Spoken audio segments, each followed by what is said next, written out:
Столица готовится к курортному сезону. Жители Сухума откликнулись на призыв городской администрации принять участие в общегородском субботнике. Правда, людей было не так много, как хотелось бы. Но, как сказал мэр города Адгур Харазия, остается надеяться, что люди наконец-то осознают, что чистота и порядок нужны не только гостям, приезжающим в наш город, а в первую очередь нам самим. В городе немало патриотов, которые любят свой город, но выходит людей на работу мало.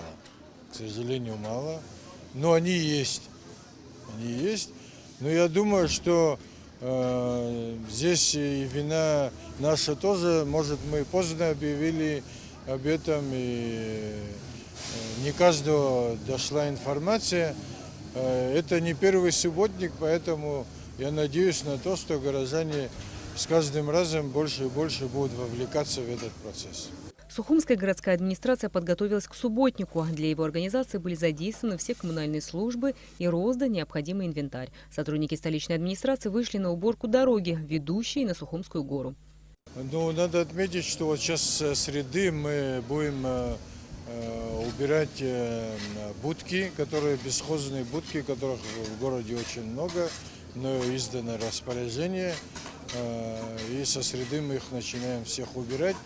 И ближайший субботник намечен еще на 20-е. Торгово-промышленная палата привела в порядок территорию парка Свободы, над которым она шефствует на протяжении ряда лет. Сотрудники ТПП подмели дорожки, расчистили траву вдоль бордюров и побелили их. В парке также проводятся работы по выкладке тротуарной плитки 550 квадратных метров за счет собственных средств ТПП.